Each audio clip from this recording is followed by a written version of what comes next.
Morning students, एक बार फिर से आप सभी का श्रीमती रामकुमारी महिला पीजी महाविद्यालय की ऑनलाइन क्लासेज में स्वागत है। बेटा, आज अपन बीएससी पार्ट थर्ड स्टैटिक्स में जो अपन ने लास्ट वीडियो में टॉपिक डिस्कस किया था, resultant of forces and conditions of resultant, उसमें अपन आज जो प्रॉब्लम्स है अपनी वो सोल्व करेंगे। और बेटा, फर्स्ट जो प्रॉब्लम है वो है, दो फोर्स दिए हैं P और Q, ठीक है।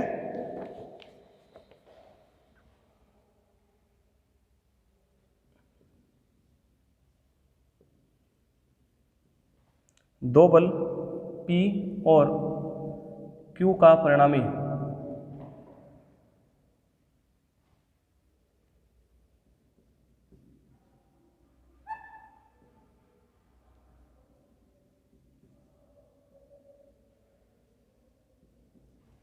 का परिमाण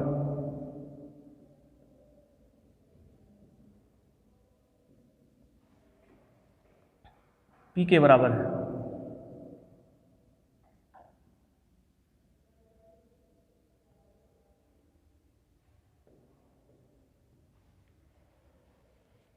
यदि P को दोगुना कर दिया जाए, P को दोगुना कर दिया जाए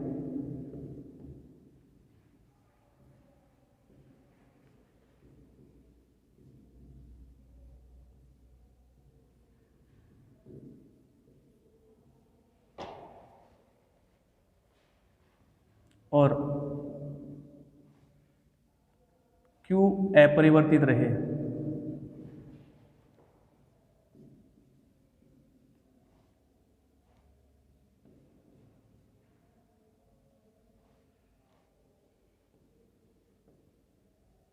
तो सिद्ध करना है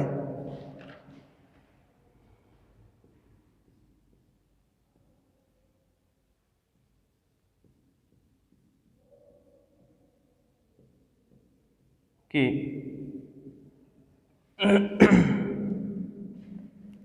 नया परिणामी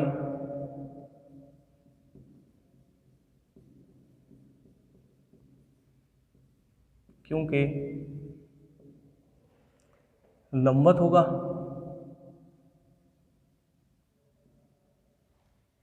तथा उसका परिमाण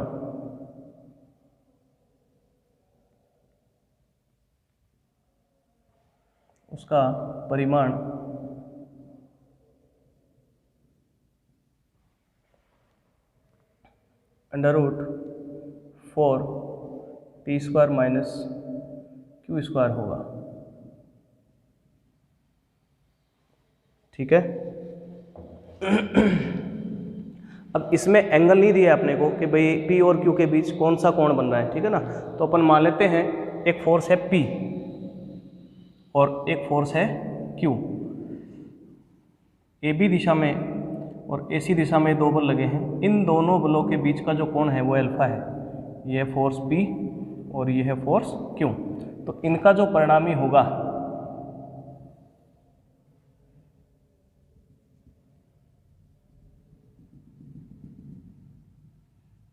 R मान लेते हैं, ऐसा मान लेंगे कि ये P के साथ थीटा कोण बनाता है, P के साथ थीटा कोण बनाता है, ठीक है।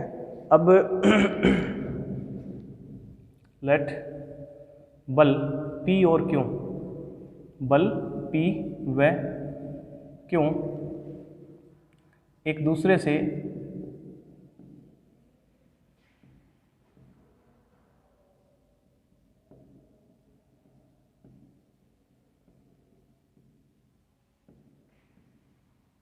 अल्फा कोण पर लगे हैं,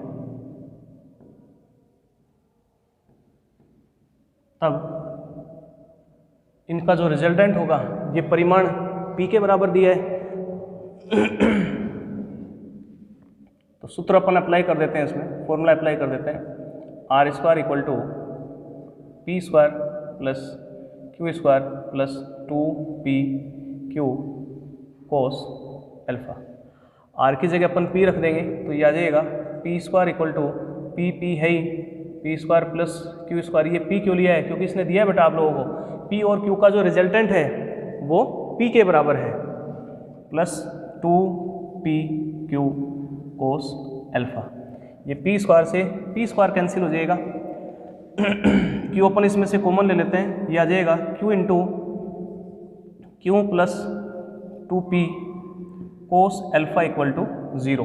अब ये 0 है तो दो चीज़ें होगी, इन दो प्रॉपर्टी या दो क्वांटिटीज़ का प्रोडक्ट 0 है, इट मीन्स या तो ये 0 होगी या फिर ये 0 होगी। अब फोर्स q जो है ये तो 0 हो नहीं सकता, it means we can say that q will not be equal to 0, then q plus 2p cos alpha जो होगा वो 0 हो जाएगा। इसको अपन समीकरण 1 ले लेते हैं। अब ये क्या बोल रहा है, यदि p को 2 गुना कर दिया जाए और q एज इट इज रहता है तो आपको क्या सिद्ध करना है कि नया परिणामी जो है वो q के साथ 90 डिग्री का कोण बनाएगा और उसका परिमाण ये होगा। देखो यदि p को 2 गुना कर दिया जाए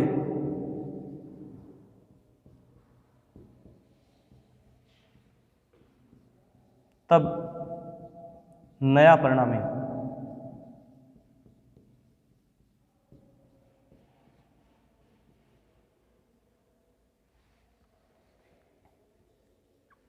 आर डैश इक्वल टू हो जाएगा स्क्वायर रूट ऑफ पी की जगह अपन 2p रख देंगे तो 2p स्क्वायर।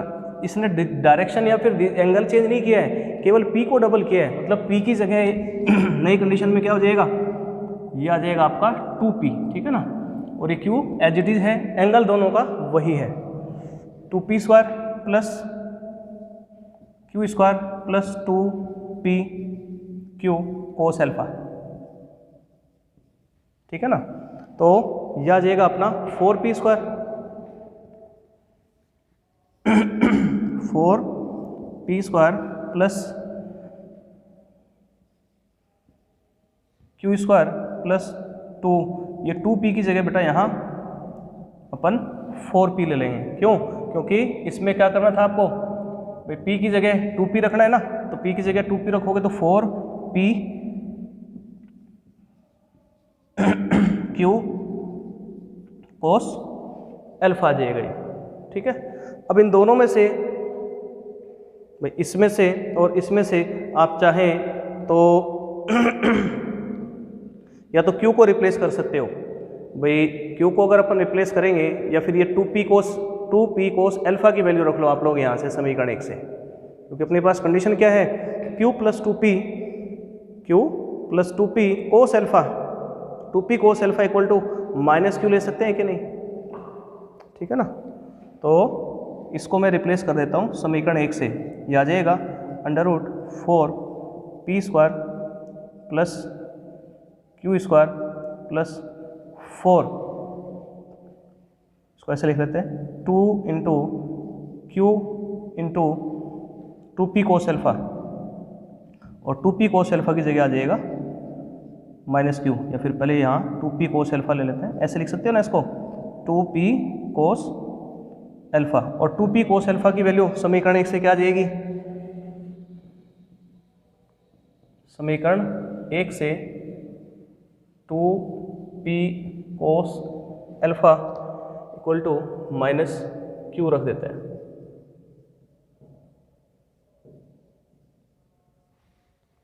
इधर रखोगे तो यह आ जाएगा R dash equal to square root of 4p square plus q square plus 2q, और ये 2p कोस अल्फा की जगह माइनस q रखेंगे तो ये माइनस मैंने q स्क्वायर कर लिया।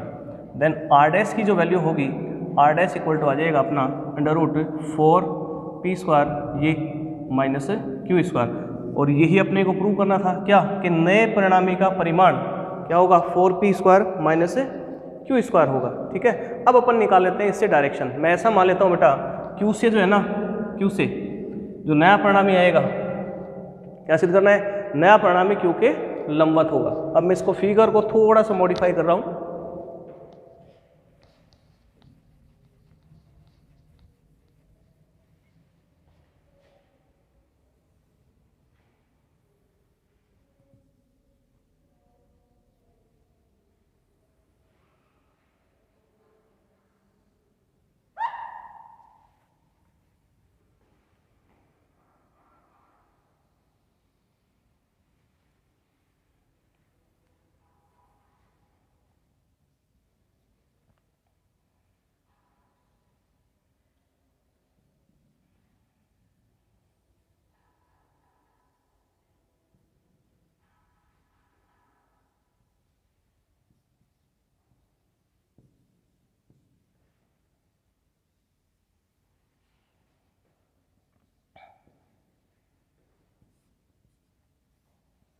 इधर फोर्स है आपका 2p और q नॉट चेंजेबल है, ठीक है।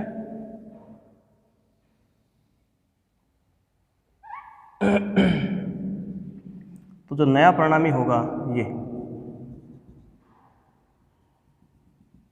ये हो गया आपका r डैश, ये मैं ले लेता हूं, ये है थीटा डैश, ठीक है।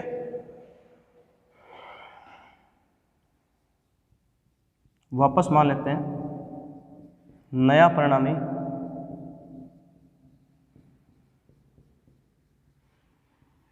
परिणामी q के साथ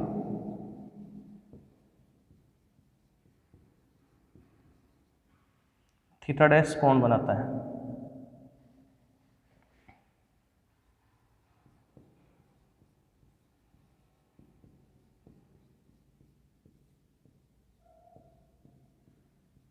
तब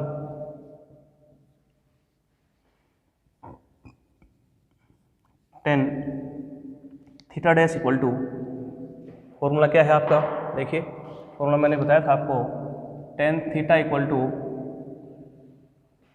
P sine alpha upon Q plus P cos alpha आएगा।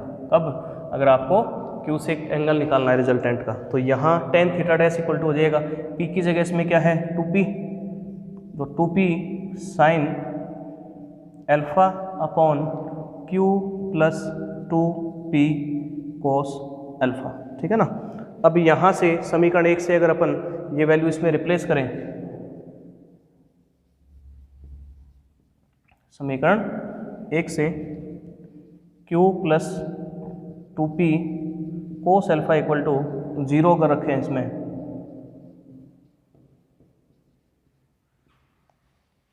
ये रखेंगे तो क्या आएगा। अभी इधर से बोर्ड एक बार मैं साफ कर लेता हूँ।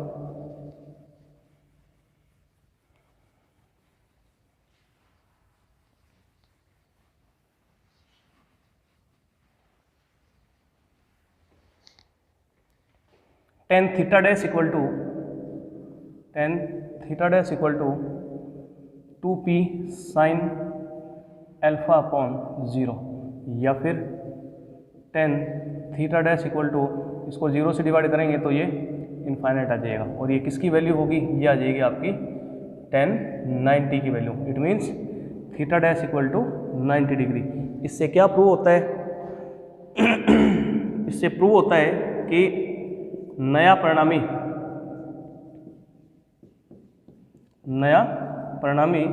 बल Q के लंबवत है,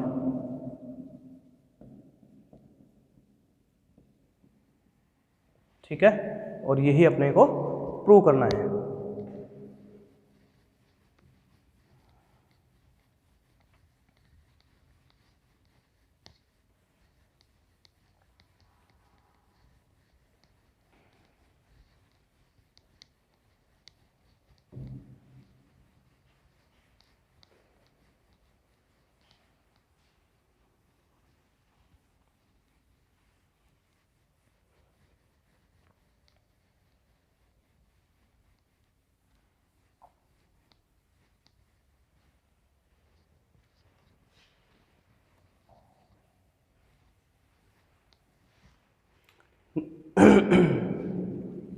नेक्स्ट क्वेश्चन है बेटा,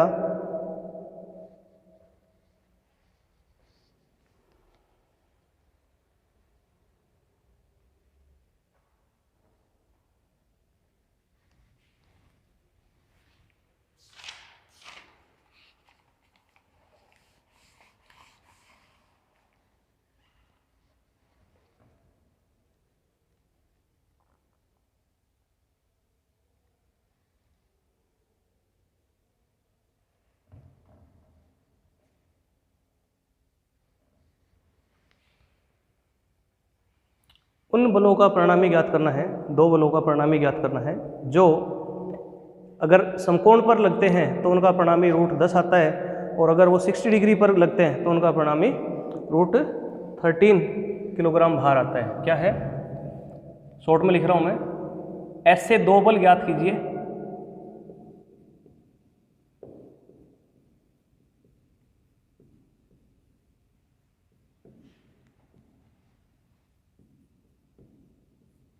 जब अल्फा इक्वल टू 90 है तब तो r इक्वल टू आता है √10 और जब अल्फा इक्वल टू 60 आता है, अल्फा इक्वल टू 60 आता है तब r इक्वल टू है √13। ठीक है ना, ये क्वेश्चन है, शॉर्ट में लिखा है मैंने। अपन मान लेते हैं बेटा, माना बल P और Q है। ठीक है, केस फर्स्ट,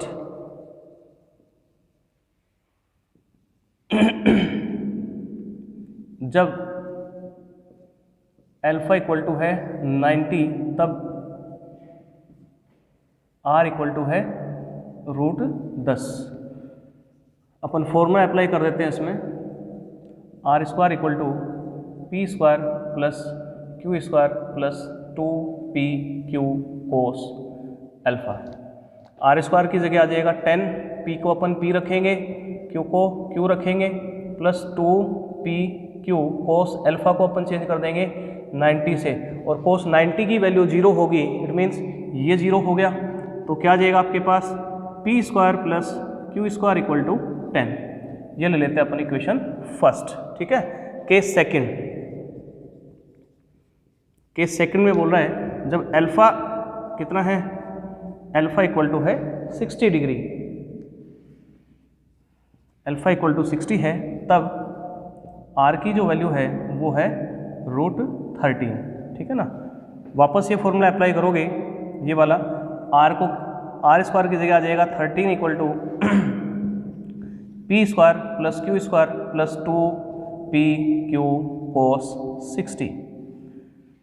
अब बेटा समीकरण 1 से p² प्लस q² की वैल्यू इसमें अपन रख देते हैं, यह आ जाएगा 13 इक्वल टू 10 प्लस 2pq और cos 60 की वैल्यू होगी हाफ। ये हाफ से 2 से 2 कैंसिल हो जाएगा, इसको उधर ले जाते हैं तो pq की जो वैल्यू होगी ये आ जाएगी आपकी 3।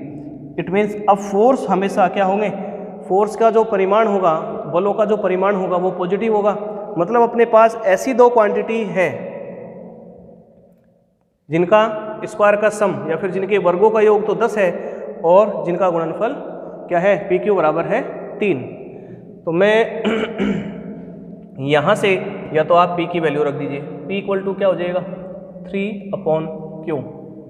समीकरण 1 में रखते हैं, 1 में रखने पर ये वैल्यू यहाँ रखोगे तो ये आ जाएगा 9/Q² plus Q² equal to 10। LCM ले लेते हैं, 9 प्लस Q की power 4 minus 10 Q² equal to 0, या फिर Q की power 4 minus 10 Q² plus 9 equal to 0। Factor करोगे तो आ जाएगा Q की power 4 minus 9Q² minus Q² plus 10 9 equal to 0। इन दोनों में से अपन Q² कॉमन ले लेते हैं, क्या आ जाएगा ये होगा Q² minus 9 minus 1 common, Q² minus 9 equal to 0। अब दो वैल्यू आई, Q² equal to 9, then value of Q equal to आ जाएगा, प्लस माइनस नहीं लेंगे इसमें क्योंकि फोर्स का जो मैग्नीट्यूड है, परिमाण है, वो हमेशा पॉजिटिव होता है। एक ही आ जाएगा Q² equal to 1, then Q equal to 1। अब अपन दूसरा फोर्स निकालते हैं, if Q equal to 3 then value of P, इसमें रिप्लेस कर दो समीकरण 2 में, इसको मैं 2 ले लेता हूँ, P इक्वल टू 1 और Q equal to 1, then P की जो वैल्यू होगी ये आ जाएगी 3। इट मीन्स उन दोनों फोर्स में से एक फोर्स 3 किलोग्राम भार का होगा और दूसरा 1 किलोग्राम भार का होगा, इसलिए अपन ये बोल सकते हैं P इक्वल टू होगा 3 किलोग्राम भार और Q आ जाएगा 1 किलोग्राम भार। ठीक है, क्वेश्चन प्रैक्टिस करें। बुक नहीं है तो आप लोग लाइब्रेरी से आके बुक इश्यू करा लें। Thank you so much.